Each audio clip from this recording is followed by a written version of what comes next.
Y después el Señor también nos movió para abrir un lugar donde poder recoger niños de la calle en Malindi. Malindi se encuentra en África, en Kenia. Allí también tuvimos y construimos una casa, compramos un terreno y después todo esto, porque se nos desbordó, era demasiado trabajo, no podíamos atender aquello, se lo cedimos a una organización, a una ONG española que se llama Remar, para que se hicieran cargo de todo aquello. Y muchos de ustedes no conocen esa etapa. Muchos de ustedes no saben nada de aquellos viajes, de aquellas aventuras que hacíamos hace años, cuando a veces para ir a África, comprando los billetes más baratos, teníamos que ir por 3 continentes, dando tumbos, durmiendo en el suelo en un aeropuerto, durmiendo en Doha, en Qatar, durmiendo en cualquier parte y viajando de noche por aquellas carreteras africanas, casi diríamos que jugándonos la vida, porque la primera vez que lo hicimos, cuando se enteraron los africanos al día siguiente, nos dijeron: ustedes están locos, ¿cómo se atreven a viajar de noche con alguien desconocido? Más de 600 y pico kilómetros por carreteras de África, y fue realmente un tiempo también muy bonito, un tiempo extraordinario. Así es que vamos a recordar todo ese tiempo, todas esas aventuras, el próximo domingo, Dios mediante, como siempre a las 6:30 de la tarde. Por supuesto no podrán asistir todos, pero vamos a retransmitir el culto para que los que no puedan asistir, pues por lo menos lo puedan ver. Quiero recordarles a todos ustedes que tenemos un proyecto que consiste el próximo mes de mayo. Elena y yo estaremos saliendo, queremos visitar a todos los miembros de nuestra iglesia virtual del grupo número 3. Saben que la iglesia virtual es algo que nació en este tiempo de confinamiento. Cientos, miles de personas se han estado acercando al Señor y se han puesto en contacto con nosotros, y hemos ido formando diferentes grupos por naciones, por diferencias horarias. Y el próximo mes queremos visitar a los hermanos de España y vamos a ver hasta dónde podemos acercarnos de algunas partes de Europa. Estaremos viajando, estaremos haciendo, he calculado, entre 6.500, 7.000 kilómetros de distancia, de kilómetros, bautizando hermanos que se quieren bautizar, yendo a lugares donde hay hermanos que ya están con un cáncer terminal muy avanzado y que quieren pues conocernos y estar con ellos hasta el último minuto que el Señor les conceda de vida. En algunos casos llegaremos tarde porque ya algunas hermanas, concretamente una hermana que vive en la península, pues ya está en la presencia del Señor y ya no vamos a tener la oportunidad de conocerla personalmente. Pero yo les pido mucha oración, hermanos, para que el Señor nos proteja, para que el Señor nos cuide espiritualmente, físicamente en las carreteras, de noche viajando por esas carreteras, y que el Señor nos guarde de todo esto que está pasando, que podamos entrar y salir a todos los municipios, provincias, pueblos grandes, pueblos pequeños, y podamos visitar al mayor número posible de hermanos. Será nuestro primer viaje misionero para poder visitar a la iglesia virtual del grupo número 3. Todavía quedan centenares de hermanos que no podemos conocer en este año. Hay muchísimos hermanos en Argentina, en Ecuador, en Estados Unidos, en México, en Colombia, en fin, en muchísimas naciones que nos gustaría el poder visitarles, pero saben cómo está la situación y no depende solamente de nosotros. Independientemente de todo esto, ustedes saben que esta iglesia tiene un ministerio que consiste en organizar viajes a Israel para enseñarles a muchos hermanos que no conocen aquella nación, que quieren conocer los lugares que leen en la Biblia personalmente. Y tenemos en este momento más de 950 personas en lista de espera. No sabemos si vamos a poder viajar este año, porque el requisito indispensable para viajar a Israel es estar vacunados. En Israel ya está todo el mundo vacunado, ya están haciendo vida normal, ya no usan el bozal este que nos han puesto a nosotros. Se puede viajar siempre y cuando estemos vacunados, pero como todavía muchos no lo estamos y no sabemos cuándo vamos a poder hacerlo, pues estamos posponiendo estos viajes, pero por fe estamos anticipando que entre los meses de octubre y noviembre vamos a ver si podemos comenzar a retomar esos viajes que tanta riqueza espiritual y tanta bendición traen a la vida de tantas personas que conocen aquella nación y pueden ver lo que leen en la Biblia. Así que oren también por esto, para que el Señor abra puertas y nos permita retomar esta parte de nuestro ministerio que hace ya 14 años que venimos realizando viajes. Ya he perdido la cuenta, ya no sé cuántas veces he viajado a Israel y las que faltan, si Dios lo permite, pero pido también que estén orando para que pronto también la iglesia pueda ofrecer este servicio a muchos pastores, a muchas congregaciones de todas partes del mundo que quieren viajar a Israel y quieren ir con alguien pues que les explique y se mueva por allí y les lleve a muchos lugares que quieren conocer. Así es que oren también por este proyecto. Amén, hermanos. Y ahora vamos a orar para que el Señor en esta tarde lo que Él ha puesto en mi corazón compartir sea de bendición y todos y cada uno de ustedes y los que están en sus casas también puedan ser bendecidos con esta palabra. Oramos al Señor. Señor, te damos muchísimas gracias por esta oportunidad y este privilegio nuevo que nos das de estar aquí reunidos. Ahora, Señor, que vamos a escudriñar tu palabra, tu hermosa palabra, pedimos que nos des la sabiduría necesaria para poder explicarla, poder exponerla y que todos y cada uno de nosotros seamos bendecidos y confrontados a través de ella. Te damos gracias por esta oportunidad que nos das de oír tu voz a través de tu palabra y te lo pedimos todo en el nombre de Jesús. Amén y amén. Gloria a Dios. Hay una palabra que aparece en la Biblia aproximadamente unas 10 veces y esa palabra es la palabra promesas. Se calcula que hay más de 8,000 promesas en la Biblia, entre el Antiguo y el Nuevo Testamento. No las sé todas de memoria, sé algunas, pero todavía las 8,000 aún no he llegado. ¿Alguno se las sabe ya? ¿No? Bueno, entonces me siento bien. Pero todas esas miles y miles de promesas las vamos a clasificar en 3 grandes grupos. Están lo que llamamos las promesas personales. Ahora veremos algunas de ellas. Las promesas generales, genéricas, que son para todos. Y las promesas que tienen una condición para que se cumplan. Las vamos a llamar promesas condicionales. ¿Pueden repetir conmigo esas 3 frases? Promesas personales, promesas generales y promesas condicionales. Ya está. Vamos a ver algunas promesas personales. Es muy importante cuando usted abre la Biblia, si está leyendo una promesa, que se haga esta pregunta. ¿Esta promesa es para mí? ¿Es algo que no me incumbe? ¿Es algo que Dios le prometió a alguien? ¿Es algo que nos concierne a todos? ¿Por qué digo que tenemos que hacernos esta pregunta? Porque no hay nada peor que depositar la fe en una promesa que no es para ti.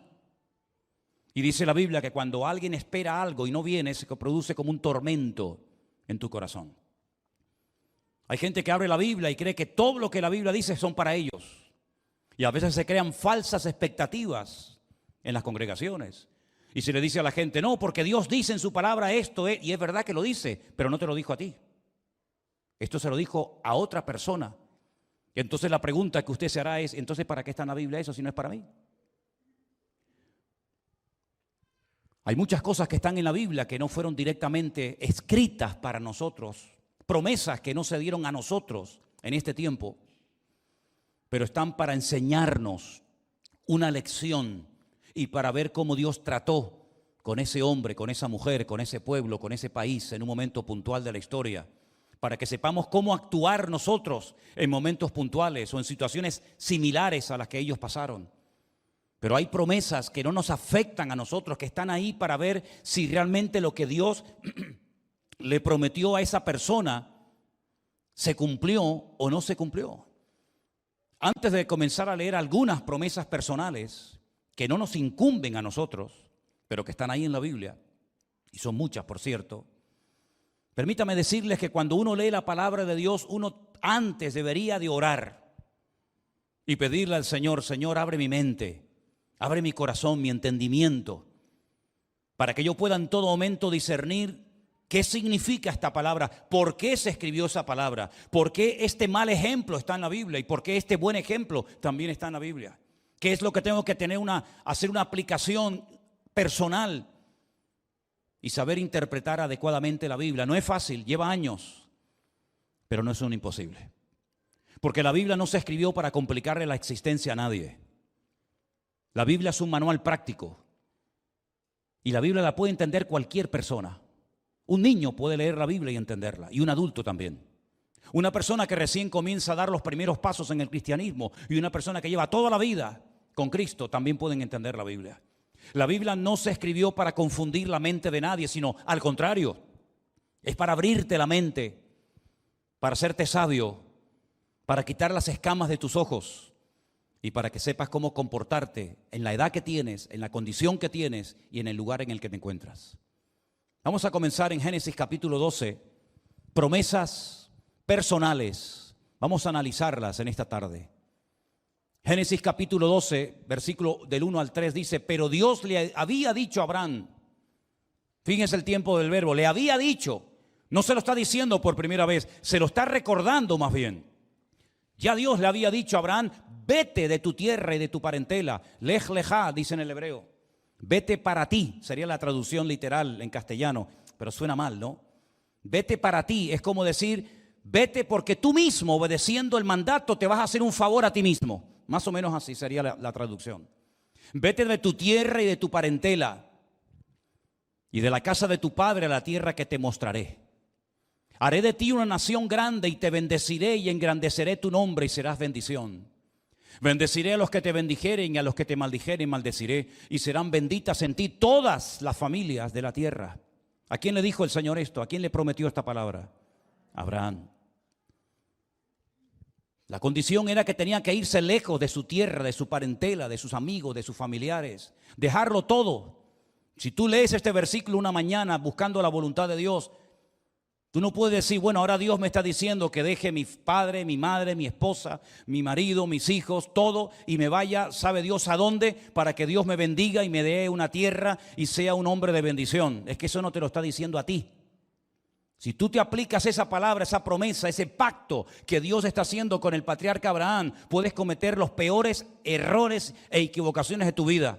Porque a ti el Señor no te está diciendo directamente con su palabra: deja tu familia, deja tu matrimonio, deja tu familia y vete a un país extranjero. Eso no lo puedes interpretar así, porque estarás cometiendo la peor equivocación de tu vida. Eso se lo dijo Dios a Abraham, es una promesa personal, pero eso no se lo dijo a Job, eso no se lo dijo a Pablo, eso no se lo dijo a Pedro, ni a David, ni a Moisés. Eso fue una palabra específica para este hombre. Porque el trato de Dios con el ser humano es personal. ¿Cuántos dicen amén? Dios es un Dios personal. Hay gente que no termina de entender esto. Es verdad que Dios trató con una nación llamada Israel durante siglos. Pero ya Dios se ha acercado de tal manera al hombre que ahora el hombre puede tener una comunión, una relación, puede tener intimidad con el hombre.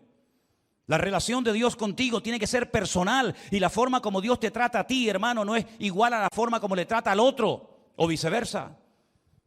Porque no hay dos personas iguales, y aunque Dios es el mismo para todos, Dios no le habla a todo el mundo de la misma manera. Y Dios, como es un Dios personal, le dijo a Abraham: si tú quieres entrar en mi proyecto, si tú quieres ser un hombre de bendición, las condiciones son esta, esta y esta. Y esto es lo que yo te prometo. Padre de multitudes, te bendecirán o te maldecirán, y los que te bendigan serán benditos y los que te maldigan serán malditos.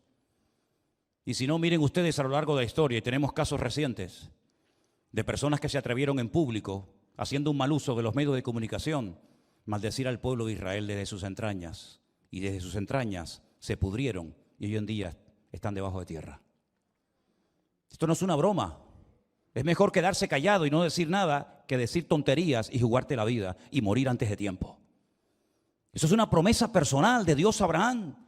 Y más adelante en el capítulo 13, Dios le sigue dando promesas a él particularmente.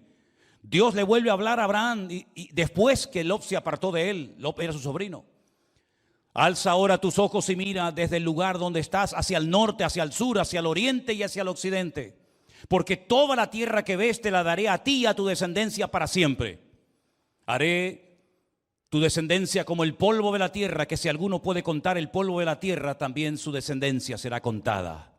Levántate, ve por la tierra a lo largo de ella y a su ancho, porque a ti te la daré. A ti Dios no te dice eso. A ti Dios no te dice que te va a dar todas las Islas Canarias y todo el continente europeo y toda Latinoamérica y todo lugar donde vayas Dios te lo va a entregar. Eso no te lo dice a ti. Y si alguien predica desde un púlpito diciendo, hermano, Dios nos ha entregado esta tierra, se equivoca, se confunde, está manipulando la Escritura. ¿Y cuánta gente ha manipulado la Biblia? Me da igual si se llaman pastores, evangelistas, apóstoles, profetas, me da exactamente igual. Lo que está mal, lo haga quien lo haga y lo diga quien lo diga. Y Dios no nos ha dicho a nosotros que nos va a entregar terrenos, tierras como herencia. Eso no se lo ha dicho a ningún creyente, pero a Abraham sí. Era el trato directo y personal de Dios con Abraham. Y estoy poniendo ejemplos para que ustedes se den cuenta que un texto fuera del contexto forma un pretexto. ¿Y cuántas veces se crea una expectativa incorrecta en una congregación? Y todo en la iglesia está esperando y esperando esa palabra que no sé quién predicó y enseñó desde un púlpito y nunca se va a cumplir. Porque no podemos confundir promesas genéricas con promesas personales o con promesas condicionales. No actúan igual, son promesas sí, pero son diferentes. En el capítulo 15 de Génesis, Dios le sigue hablando a Abraham. Le dice, aquel día Dios hizo un pacto ¿con quién? ¿Contigo? ¿Contigo hizo un pacto Dios? ¿Dónde lo hizo? ¿Por qué y cuándo? Nada, no es así. Un pacto con Abraham. Y ese pacto, ¿qué decía? A tu descendencia le daré esta tierra, la tierra de Israel. Desde el río de Egipto. ¿Cuál es el río de Egipto?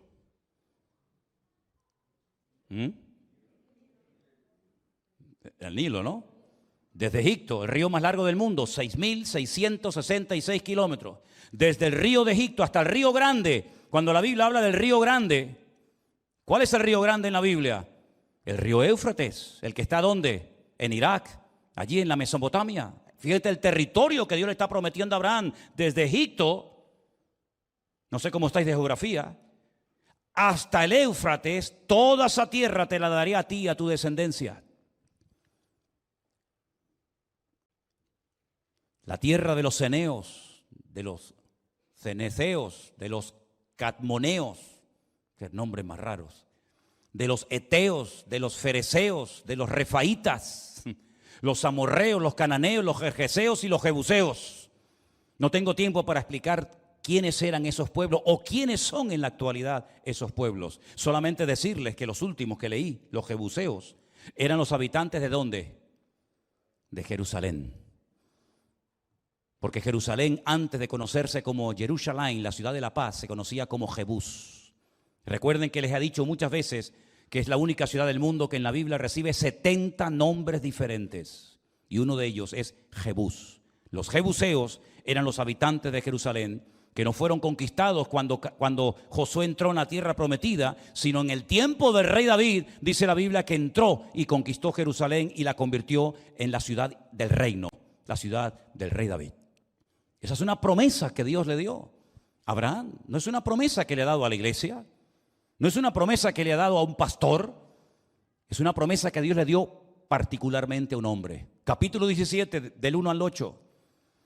Era Abraham de 99 años cuando se le apareció Dios y le dijo, yo soy el Dios todopoderoso, el Shaddai, el todo suficiente, el que no necesita de nada ni de nadie. Anda delante de mí y sé perfecto. Y pondré mi pacto entre mí y ti y te multiplicaré en gran manera. Entonces Abraham se postró sobre su rostro y Dios habló con él y le dijo, he aquí mi pacto contigo, serás padre de muchedumbre de gentes. Versículo 5, y no se llamará más tu nombre Abraham, que significa padre enaltecido, sino que será tu nombre Abraham. Dios le añade una letra, la letra Hei, y aumenta el valor numérico de su persona y lo convierte en padre de multitudes, porque te he puesto por padre de gente, de muchedumbres de gentes. Y te multiplicaré en gran manera y haré de ti una nación, y naciones de ti, y reyes saldrán de ti. Y estableceré mi pacto entre mí y ti, tu descendencia después de ti en sus generaciones, por pacto perpetuo, para ser tu Dios, y él tu descendencia después de ti. Y el versículo 8 dice, y te daré a ti y a tu descendencia después de ti la tierra en que moras, toda la tierra de Canaán, en heredad perpetua, y seré el Dios de ellos. ¿Dónde entra la iglesia ahí? ¿Dónde está una iglesia local ahí? En ninguna parte. Eso es un trato, son promesas específicas, concretas, que Dios le dio a este hombre, y se cumplieron o no se cumplieron. Por supuesto que se cumplieron. Son promesas personales. Es el trato de Dios con un hombre. Y de ahí tú puedes sacar lecciones, como por ejemplo que Dios habla con una persona, que Dios cumple lo que se le promete, que la tierra de Israel forma parte de aquella herencia perpetua que el Señor le dio a Abraham, etcétera, etcétera. Pero no puedes decir que a mí Dios me hará padre de multitudes, porque entonces eso quiere decir que te tienes que casar y tienes que tener hijos. Y los que no se casen, esa promesa no es para ellos. ¿Te das cuenta cómo se puede llevar al engaño? Y se puede crear, repito, una falsa expectativa, apropiándote de promesas que son personales y que no son genéricas, que no son para todos sus hijos, sino forman parte del trato de Dios con esa persona. Hay más. En el capítulo 18 del mismo libro del Génesis, Dios le dice en el versículo 10, entonces le dijo, de cierto volveré a ti y según el tiempo de la vida, he aquí Sara, cuyo nombre significa princesa, tu mujer tendrá un hijo. Y Sara escuchaba a la puerta de la tienda que estaba detrás de él. ¿A quién se le prometió un hijo?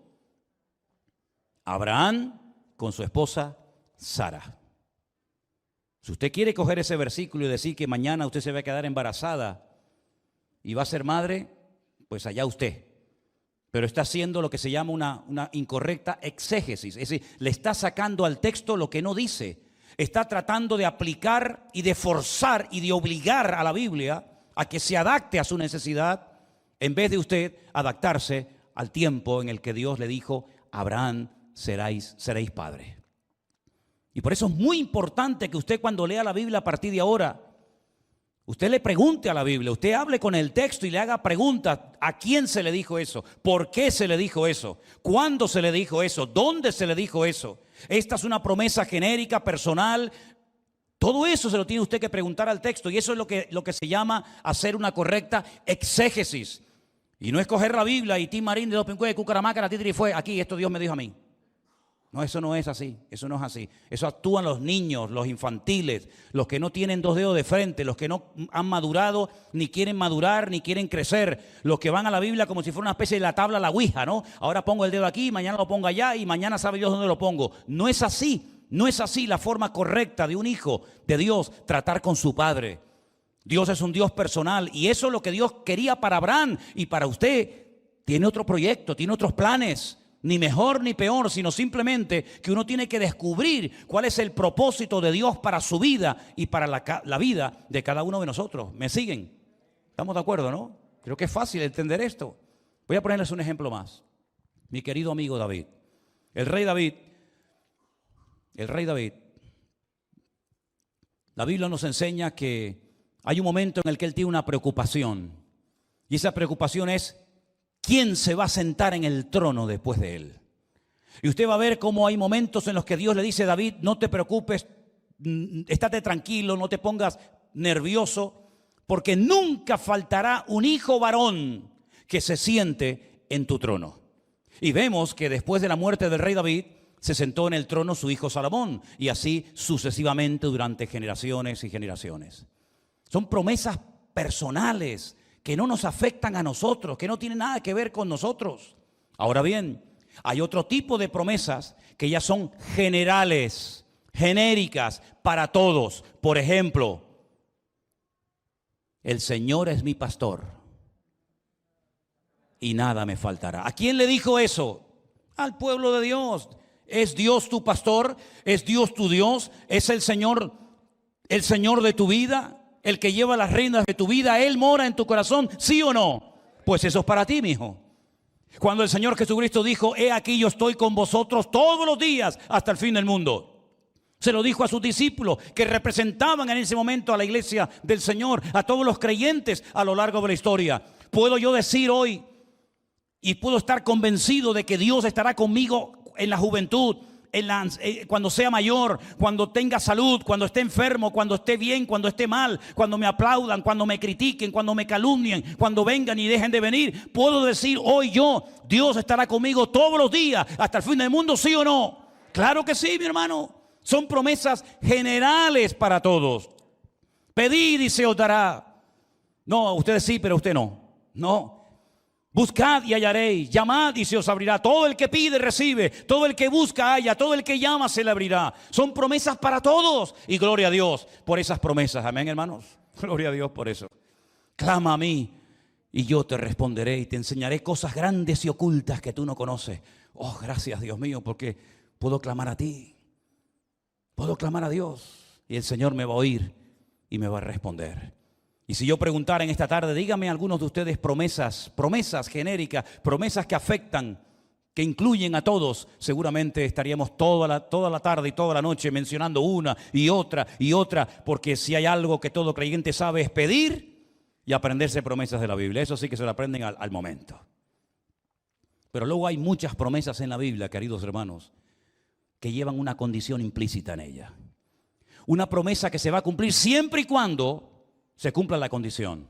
Les pongo un ejemplo de un versículo súper conocido de la Biblia. ¿Quién no conoce Romanos 8:18? ¿Alguien lo sabe? Claro, si lo pones así de fácil lo va a decir todo el mundo. Y sabemos que los que aman a Dios, todas las cosas les ayudan a bien. ¿Sí o no? Lo sabemos porque la Biblia dice, sabemos, tú tienes que saber eso.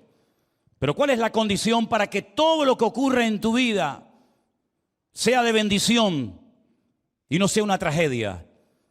Los que aman a Dios. Los que no aman a Dios quedan fuera. Esta promesa no es para ti, mijo. Hay otras, pero esa no.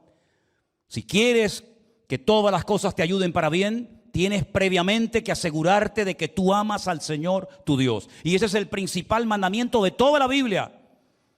Amarás al Señor tu Dios con todo tu corazón, con toda tu alma y con toda tu fuerza. ¿Sí o no? Eso forma parte de lo que se llama el Shema en Israel. El niño antes de ir a la escuela, antes incluso de saber leer y escribir, ya se aprende de memoria ese versículo. El famoso, escucha Israel, el Señor nuestro Dios uno es. Shema Israel, Adonai Eloheinu, Adonai Echad. Ve'ahavta Adonai Elohecha, ve'chol levavecha, u'chol nafshecha, u'chol meodecha. Amarás al Señor con todo lo que tienes, con todos tus recursos, con toda tu mente, con toda tu fuerza, tus emociones, tus sentimientos. Lo primero en la vida es amar a Dios. Y si tú amas a Dios, tranquilo. Si amas a Dios no vas a tener ganas de pecar.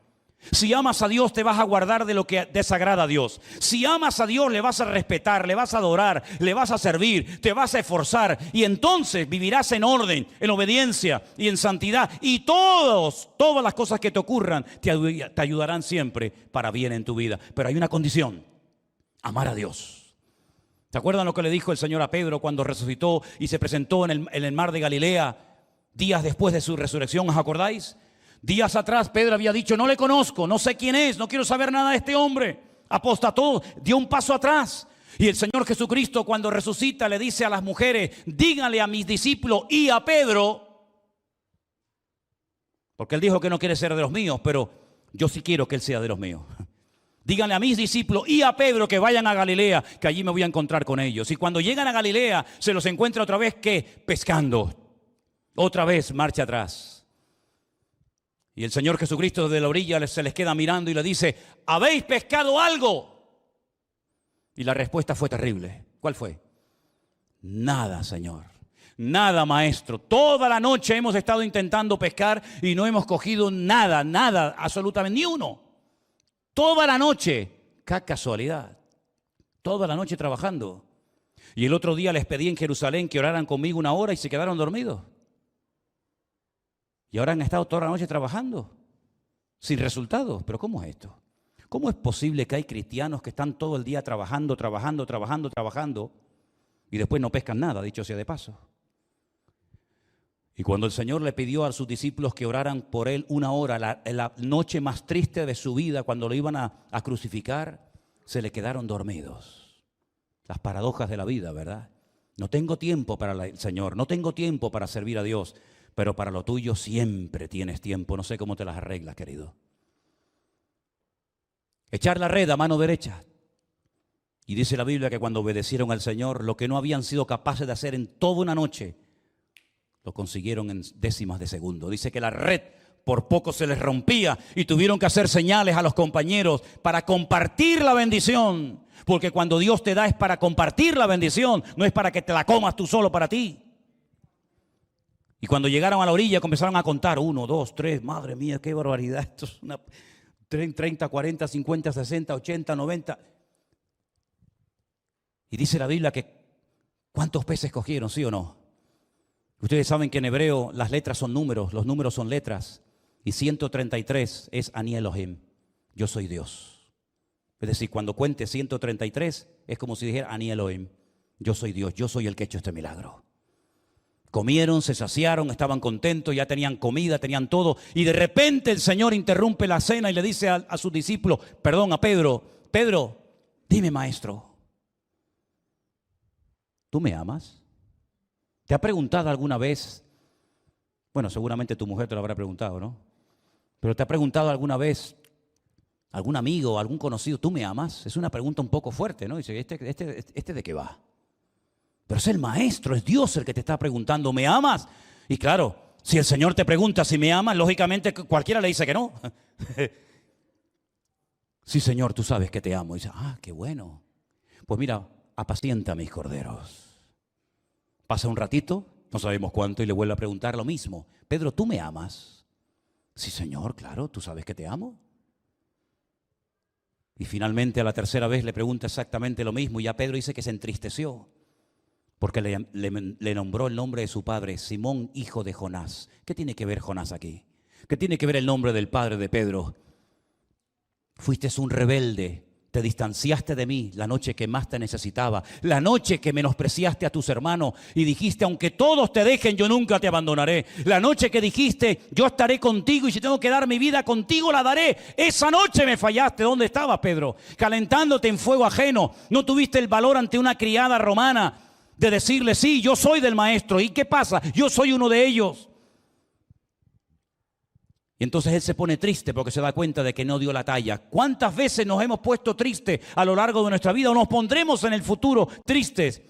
Porque las demandas del Señor no somos capaces de cumplirlas y nos vemos incapaces e impotentes de llegar a semejante nivel de santidad, de amor o de compromiso con el Señor. Pero el Señor restaura a Pedro. Porque Dios no solamente murió en la cruz por los pecadores, sino también para restaurar a todos aquellos hombres y mujeres que han metido la pata y se han apartado de los caminos del Señor y se han revolcado como cerdos en el pecado del mundo y le han dado las espaldas al Señor. Dios también te sigue amando a ti, porque Dios no solamente murió por los pecadores, sino para restaurar a la gente que le ha dado la espalda al Maestro. Y hoy te llama el Señor, venid a mí, los trabajados y cargados, que yo os haré descansar. Y es entonces cuando Pedro reconoce que el Señor lo que está buscando no son personas que canten bien, no son personas que sean grandes predicadores o grandes oradores, sino personas que le amen. Porque una persona que ama es una persona que está dispuesta a hacer cualquier esfuerzo o sacrificio por el Señor. Porque una persona que ama hace locuras. Porque una persona que ama es una persona que ha salido de sí misma y su preocupación y anhelo es bendecir y ayudar y expresar su amor por los otros. Y eso es lo que Dios está buscando hoy en día. Gente que le ame al Señor. Gente que ame, no que quieran títulos y que quieran cargos y que quieran figurar y aparentar y quítate tú para que me vean a mí. No, Dios no busca ese tipo de personas. Dios busca hombres y mujeres, jóvenes, familias enteras que diga el Señor, este hombre me ama. Este hombre sonríe y me alaba y me adora en la adversidad, en la enfermedad, en la tristeza. Este hombre es un hombre inquebrantable. ¿Por qué? Porque un hombre que ama a Dios es una persona fiel, que está dispuesto a dar la vida por el Señor si el Señor se lo pide. ¿Cuántos dicen amén? ¿Cuántos amamos al Señor en esta noche? ¿Cuántos amamos a Dios? No cuánto queremos beneficiarnos de Dios, sino cuánto le amamos a Él. Como dijo aquel, aunque tú me mates, yo te voy a seguir adorando, porque yo sé que mi Redentor está vivo. He enterrado esta semana a mis 7 hijos. He enterrado a mis hermosas hijas. He perdido todo mi patrimonio. Mi esposa me ha abandonado criticándome y invitándome a que blasfeme el nombre de Dios. He visto cómo todos mis animales se han muerto en el campo, mis cosechas se han echado a perder. Cómo mis amigos me cuestionan y me critican diciendo, algo malo habrás hecho para que te vaya la vida tan mal. Pero me da exactamente igual lo que me hagan, lo que me digan, cómo me siento, me deje de sentir. Yo sé que mi Redentor está vivo y cuando yo me despierte de la muerte, yo lo veré porque sé que mi Redentor vive. ¿Cuántos dicen amén? Eso es un hombre que ama a Dios. Ese es el tipo de persona que Dios busca. Aleluya. Ahora bien, Estamos viviendo tiempos en los que hay que demostrarle a Dios, no con palabras, porque las palabras son enanas, pero las obras son gigantes. Y Dios lo que busca son gigantes, hombres y mujeres, que sepan cómo batallar en estos tiempos y cómo obtener resultados y cómo no desmoronarse ni venirse abajo. Esta lectura que voy a leer esta tarde, se ha leído en esta tarde desde el mismo púlpito y se encuentra en Mateo capítulo 6. Y son palabras de nuestro Señor Jesucristo que deberíamos de aprendernos todos de memoria, y más en estos tiempos en los que nos ha tocado vivir. Yo os digo, no os afanéis por vuestra vida.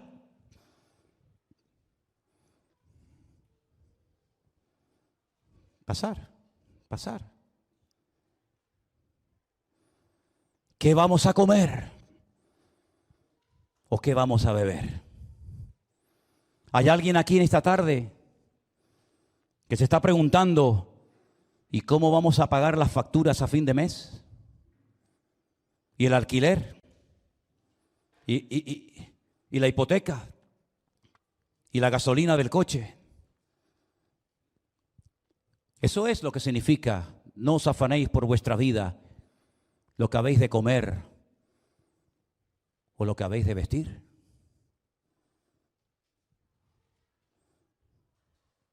Yo quiero que ahí en el fondo, ¿me estáis escuchando bien en el fondo? Siéntense. Las dos, ustedes, siéntense. Esto tienes que escucharlo. Yo les voy a decir a ustedes lo que tienen que hacer cuando te vengan a la cabeza estas preguntas, que todos las hemos hecho en nuestra vida. Y te voy a poner un ejemplo.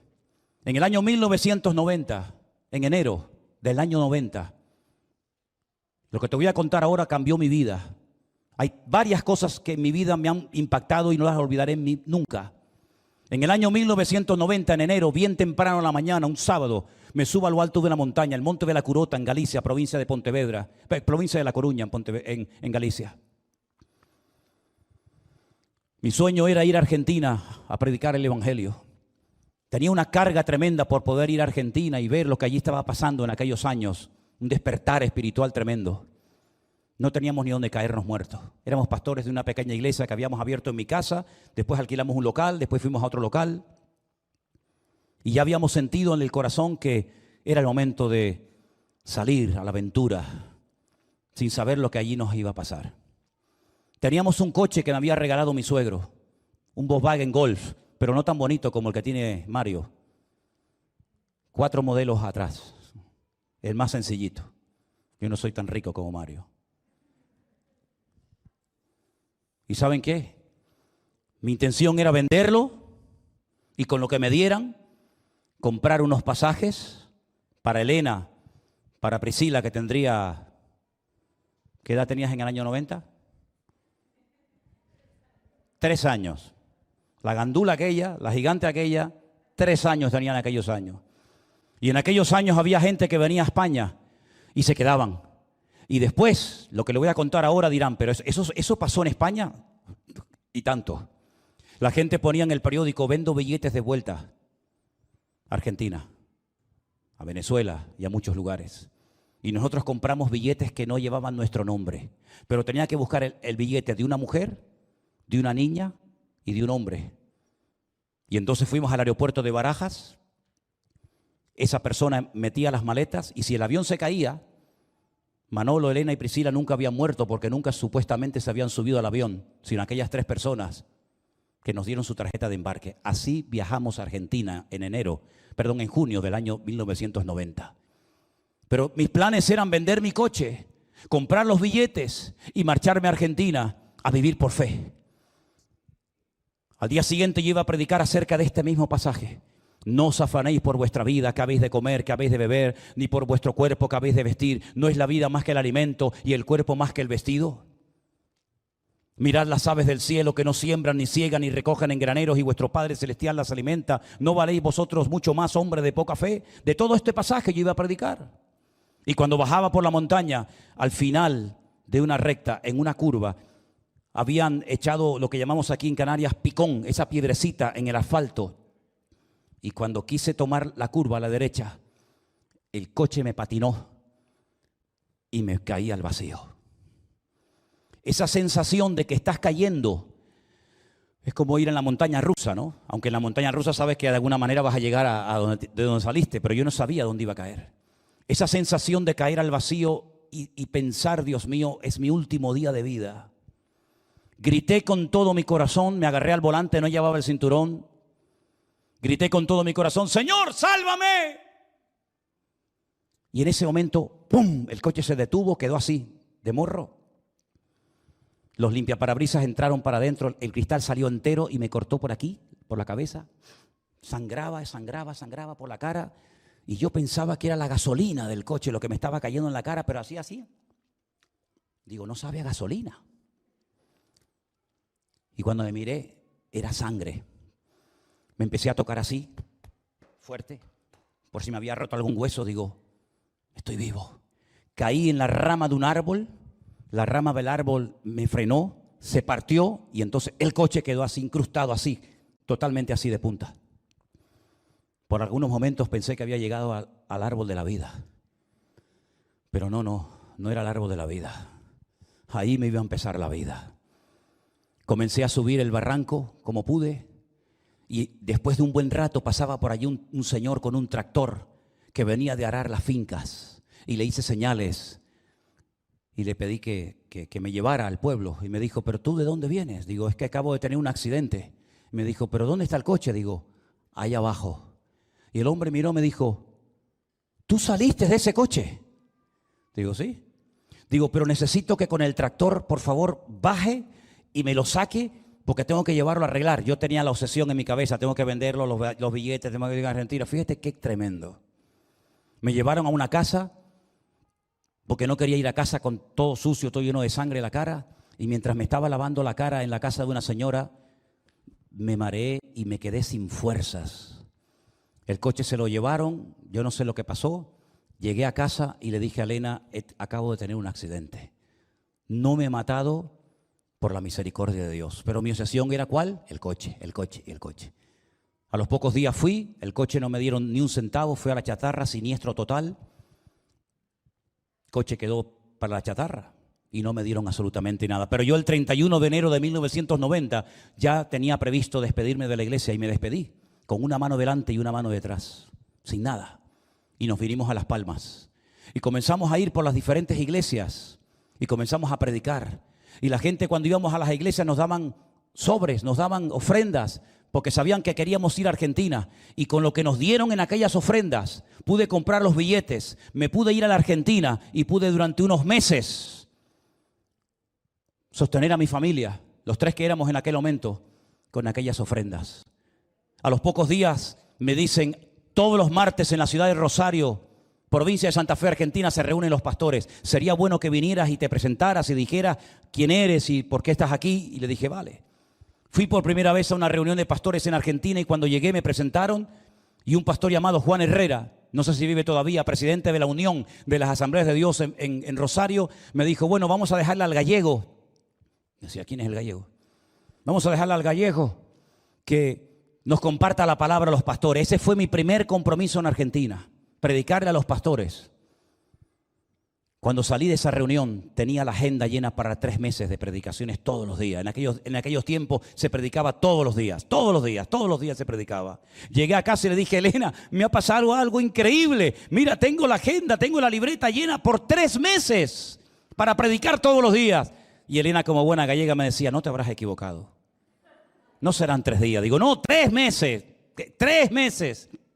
Y claro, cuando ibas a una iglesia, después te invitaba a otra y otra y otra y otra. Y así nos pegamos 1 año y medio viviendo totalmente por fe en Argentina. ¿Qué te parece? Y cuando decidimos volver, el pastor Norberto Carlini del Santuario de Fe puso unas cajas de cartón en la plataforma. Dijo, este hombre jamás ha dicho que no a una invitación. Ha ido a Villa Miserias, ha ido a iglesias grandes, ha ido a todas partes y nunca ha dicho que no. Ahora es tiempo de bendecir a Manolo y a su familia. Pasen adelante y pongan su ofrenda en estas cajas de cartón para que él pueda volver a su casa. Volvimos a España con aquellas ofrendas, compramos los billetes y todo eso fue ya hace unos cuantos años atrás.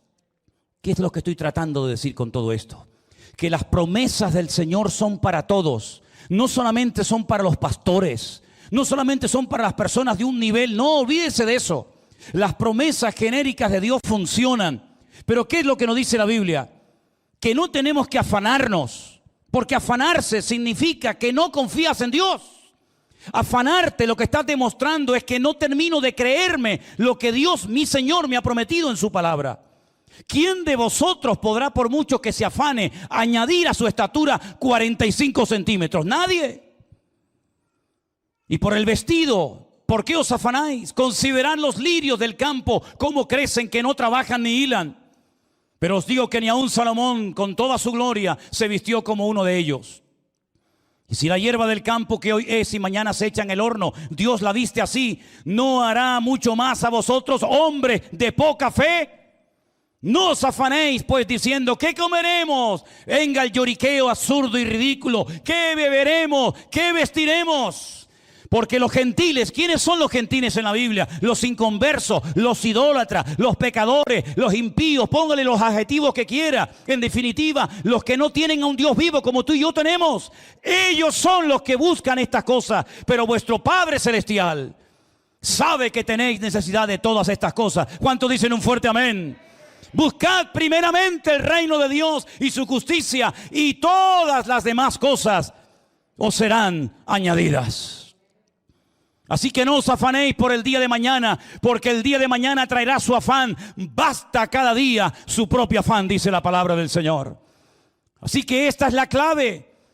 No tengo dinero, no puedo pagar las deudas, pues métete en tu habitación, cierra la puerta y tu Padre que te ve en secreto te recompensará en público.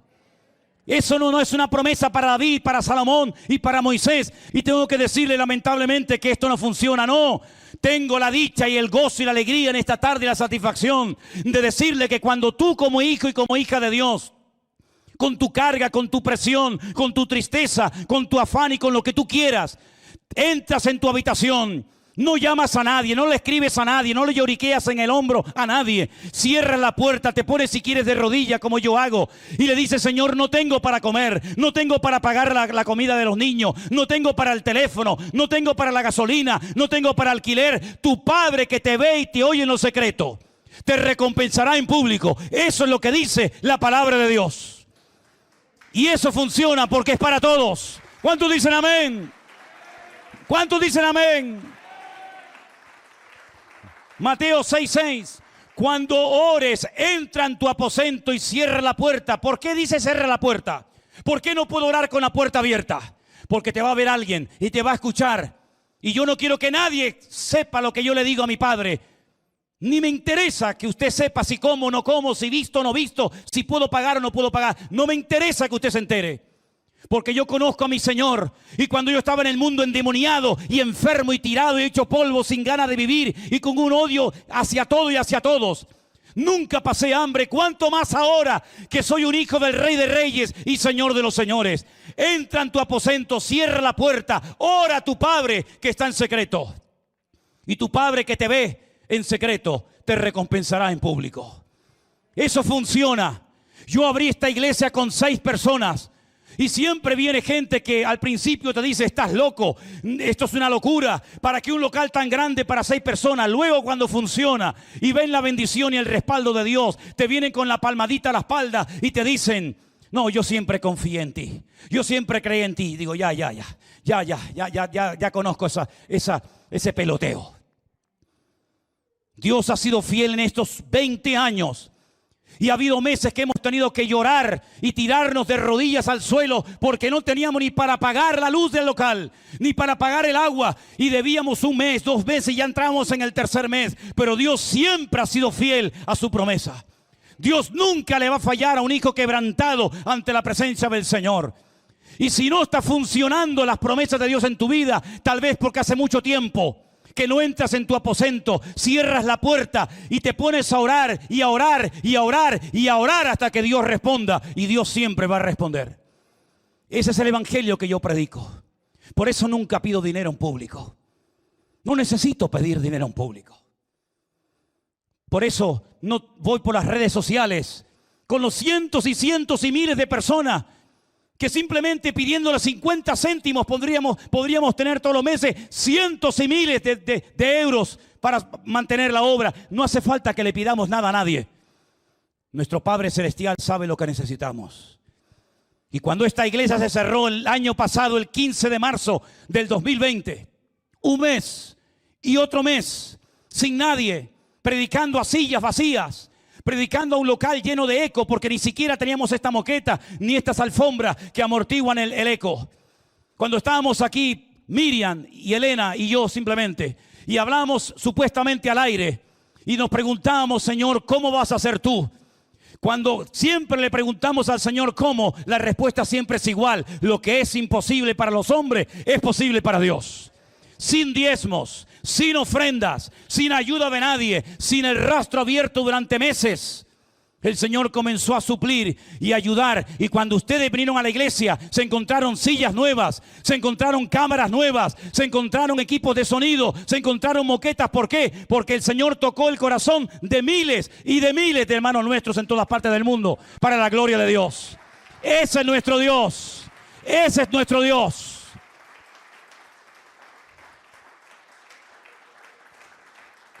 Y para los mal pensados, que los hay en esta iglesia también, porque tengo 60 años y conozco un poco de esto, y todo este dinero no se podía haber ayudado a este hermano y al otro y al otro. ¿Y tú qué sabes, mal pensada? ¿A cuánta gente de la iglesia hemos ayudado? ¿Y cuántos cientos y miles de euros hemos estado repartiendo a gente de la iglesia con necesidad, que no tenía ni para comprar el pan ni el bono de la guagua? Así que antes de hablar y antes de criticar, cierra la boca, porque no sabes lo que estás diciendo. Y si te cuesta dar a la obra de Dios, no des ni un duro a partir de ahora. Porque no necesitamos depender de los hombres. Yo he aprendido a depender de mi Dios. Y yo sé lo que es sentarme a una mesa con mi mujer en Burgos, Medina de Pomar, hace años, con el plato, con el vaso, el tenedor, la cuchara y nada para comer. Ni siquiera para poder comprar una miserable bombona de gas para poder hacer comida, que ni siquiera la teníamos. Pero oramos. Y le dimos gracias al Señor por los alimentos, porque repito, si en el mundo no pasé hambre, en Cristo tampoco la pasaré. Y si tuviera que pasarla, el Señor me ayudaría para gozarme en la adversidad. Y oramos al Señor, y la primera vez y última que me tocó esta experiencia en la vida, vino el cartero, tocó a la puerta y alguien, que a lo mejor hasta está muerto a estas alturas, vete tú a saber, nos mandaba un giro a través de un cartero, y con ese dinero Elena pudo salir, comprar la bombona y unas cositas para poder comprar algo para comer ese día. Nosotros hemos sabido pagar un precio en estos 40 años de ministerio. Y yo sé lo que es viajar en barco con una bolsa de polvorones que me regaló mi madre, y ver a la gente que iba al comedor del barco a comer y yo no tener ni para comerme un triste bocadillo, pero yo me subía a la cubierta con mi bolsita de polvorones y con mis pies en la cubierta y decía, gloria a Dios, estos polvorones saben mejor que un caviar o que un solomillo en ese comedor, porque ellos comen, pero yo como con la bendición de Dios. Sabemos lo que es orar por un par de zapatos. Nunca olvidaré mi experiencia de pastor en La Gomera, calle Ruiz de Padrón. Estábamos allí en la iglesia de La Gomera de las Asambleas de Dios, y estaba una mañana orando y me puse de rodillas y no me di cuenta, y cuando me miré digo, ay, tengo un agujero en el zapato. Y yo dije, Señor, te pido un par de zapatos. Nunca en mi vida había hecho esa oración. Y cuando me voy, abro el buzón de la iglesia y había el típico papelito de que te ha llegado un paquete. Me voy a la calle de atrás, a la oficina de correos, y había un paquete para mí. Cuando lo abro, ya sabes lo que había dentro de la caja, ¿no? Un par de zapatos. Podía haber pedido por un traje, dame una corbata de paso, ¿no? Pero no me hacía falta, no me hacía falta. El hábito no hace al monje. Pero me hacía falta un par de zapatos. Y dice la Biblia, mi Dios suplirá todas vuestras necesidades. Y mi necesidad no era un traje, ni un coche, ni una moto, ni una guitarra, ni un avión. Mi necesidad era un par de zapatos. Y el Señor me dio un par de zapatos. Y yo quiero decirles a todos ustedes que esta iglesia ha vivido 20 años por fe. Antes de que tú vinieras y te sentaras en esa silla, yo ya estaba aquí. Y cuando tal vez tú te vayas y a lo mejor no vengas más, yo seguiré estando aquí. Por lo tanto, hemos aprendido la lección. Y la lección es que con toda sencillez y humildad reconocemos que Dios es un Dios tremendamente fiel. Y Dios nos ha ayudado y nos ha cuidado. Y díganme ustedes, si no es un milagro que a estas alturas de la vida ningún hermano entre nosotros ha caído enfermo, sino que nos encontramos sanos para la honra y para la gloria del Señor. ¿Cómo no voy a amar a Dios? ¿A qué otra cosa en la vida piensan ustedes que yo a estas alturas me voy a dedicar sino a honrar, a servir a mi Señor? Como si tenemos que dormir en una gasolinera, como si tenemos que dormir en un hotel, en una casa, en un barco, en la calle, me da exactamente igual. ¿O es que acaso no hemos dormido con los niños de nuestra iglesia en La Gomera, en un colegio abandonado en El Cedro? Cuando íbamos por ahí con los niños y nos quedábamos a dormir al aire libre, ¿para qué creen ustedes que aquellos tiempos en el ejército donde nos llevaban de marchas nocturnas para hacer supervivencia, todo aquello fue un entrenamiento y una preparación para poder llegar hasta aquí y decirles, hermanos, cierre la puerta, que hace tiempo que la tiene muy abierta. Póngase de rodillas, ore al Señor y mañana, tal vez mañana, cuando te levantes, el milagro ha llegado a la puerta antes que tú. El otro día me levanté temprano como cada mañana a hacer el devocional. Y aún ni siquiera había abierto el manual del devocional y recibo un WhatsApp de mi hija Priscila. Y me dice, un pastor de Estados Unidos, el pastor José Arenas, te ha mandado una ofrenda. Y ni siquiera había orado a mi Señor. Porque hay bendiciones que vienen sin pedirlas. Pero cuando tu corazón...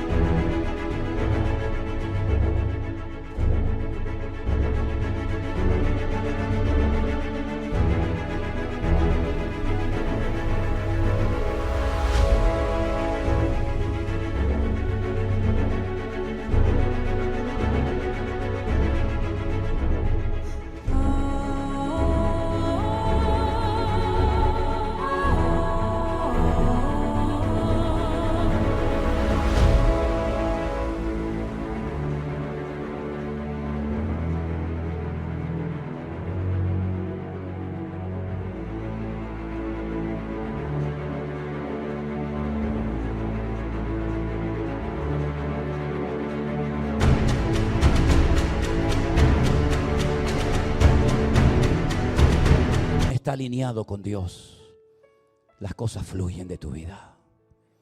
Y esta entrevista que visteis el otro día que os mandé al grupo de WhatsApp con el pastor Juan Carlos Bongarrá, me decía, ¿sabes la cantidad de gente que nos ha llamado y nos ha escrito por anunciar vuestro ministerio, por haberte invitado, por haber hablado? Digo, ¿sabes lo que pasa, hermano? Que la bendición de Dios se contagia y se transmite.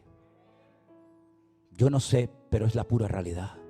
No siempre fui así, no siempre fue así, pero ustedes nos conocen a nosotros. Nosotros hemos vivido casi 4 años dentro de esta iglesia y nos gozamos y nos alegramos. Cuando no podía dormir la siesta ni preparar el mensaje del día siguiente, porque los jóvenes venían a las 4 de la tarde a ensayar, cuando el culto les empezaba a las 6:30 y eran las 8 de la noche y aún seguían pim pam pum pum picacham chum pum. Pero no pasa nada, nos gozábamos en el Señor. Queridos hermanos, aprendan a gozarse en cada momento de la vida. Díganle, Señor, gracias, gracias por todo. Porque yo sé que si te busco a ti, yo no voy a tener necesidad de hablar con Manolo, ni con Elena, ni con Cordy, ni con Armando, ni con Pepito, ni con Juanito. Con el que tú tienes que hablar más es con Él. Y Él me pondrá a mí en el corazón, o a otro, o aquella, o aquel, lo que tendremos que hacer. Pero primeramente, vete a Él. Cierra la puerta y estate ahí un rato quietito. El Señor me enseñó que sin coche y a punto de perder la vida, Él me llevó a miles de kilómetros de mi casa y nos sustentó milagrosamente durante mucho tiempo en Argentina. Nos recorrimos más provincias de Argentina que muchos de los que son de allí, porque la bendición de Dios se tiene que notar en nuestras vidas. Porque la bendición de Dios es una realidad. Y en estos tiempos son los ideales. Nunca hemos tenido una oportunidad mayor y mejor para ver la fidelidad y la bondad de Dios que en estos tiempos. Yo quiero que ustedes se acostumbren a depender de Dios. Yo quiero que tú te acostumbres a llorar y a llorar delante de la presencia del Señor, como lloraba el Señor en el Getsemaní. Pero cuando salía aquel león rugiente y triunfante que venció a la muerte y al diablo en la cruz del Calvario. Ese es nuestro Dios. ¿Tú te crees que vas a tener más preocupación y más carga por tus hijos que nuestro Dios? Si vosotros, siendo malos, sabéis dar buenas dádivas a vuestros hijos, de tal manera que si tu hijo te pide un pan, nunca le vas a dar una piedra, un pescado, un escorpión. ¿Cuánto más mi Padre Celestial, dijo el Señor, os dará las cosas que ustedes necesiten? ¿Cuánto más? ¿Te sabes mover en este terreno? ¿Te sabes mover en este área? Acostúmbrate, porque el mundo irá de mal en peor, pero la iglesia irá de gloria en gloria, y de victoria en victoria, y de bendición en bendición. Y el mundo ha comenzado a tener envidia de los cristianos, porque ven que los cristianos sonríen en la pandemia, porque ven que los cristianos adoran a Dios en la pandemia, porque ven que los cristianos se gozan en la pandemia y no se vienen abajo como el mundo se viene abajo, sino que nosotros podemos decir: yo sé en quién he creído, y Él estará conmigo todos los días hasta el fin del mundo. ¿Ha quedado claro el mensaje? ¿Tenéis necesidades? Todos. Pues ya sabes lo que tienes que hacer. Te encierras en la habitación. Si te tienes que acostar antes, lo haces. Cierras la puerta, apagas el móvil, quitas el teléfono, el internet, todo lo que te pueda molestar, y te pones ahí de rodillas el tiempo que sea necesario. Pero cuando te levantes y digas eso de en el nombre de Cristo, amén, sonrisa que te pego, gloria a Dios y aleluya, que el Señor está a punto de hacer un milagro en mi vida. ¿Cuántos lo creen? Yo quiero que tú tengas esas experiencias con Dios, porque son promesas genéricas absolutamente para todos y cada uno de nosotros. Nos ponemos de pie, queridos hermanos, por favor. Cierra tus ojos ahí donde estás, por favor, y vamos a orar a nuestro Dios para que la bendición de Dios y una buena actitud de corazón nunca falte en nuestra vida. Te necesito en mí, Señor. Quiero que tú me ayudes a confiar plenamente en ti, en tus promesas. En esas promesas que son sí y amén en Cristo Jesús. Las promesas no personales a otras personas. Las promesas que son para mí hoy. Y en esas promesas creo y me agarro a cada una de ellas. Y el Señor nos dice en su palabra: joven fui y he envejecido, pero nunca he visto a un justo desamparado ni a su descendencia que mendigue pan. Es una declaración de un hombre de fe. Y yo quiero ser un hombre de fe. Yo quiero que los hombres de esta iglesia sean hombres de fe. Quiero que las mujeres de esta iglesia sean mujeres de fe. Una fe inconmovible, una fe que es capaz de superar cualquier obstáculo de la vida. Mis queridos hermanos, nuestro Dios es todopoderoso y a ti clamamos para que esta semana sorprendas a aquellos hombres y mujeres que te honran y te buscan en espíritu y verdad. Que tú nos ayudes, Señor, y que tú proveas toda necesidad en abundancia.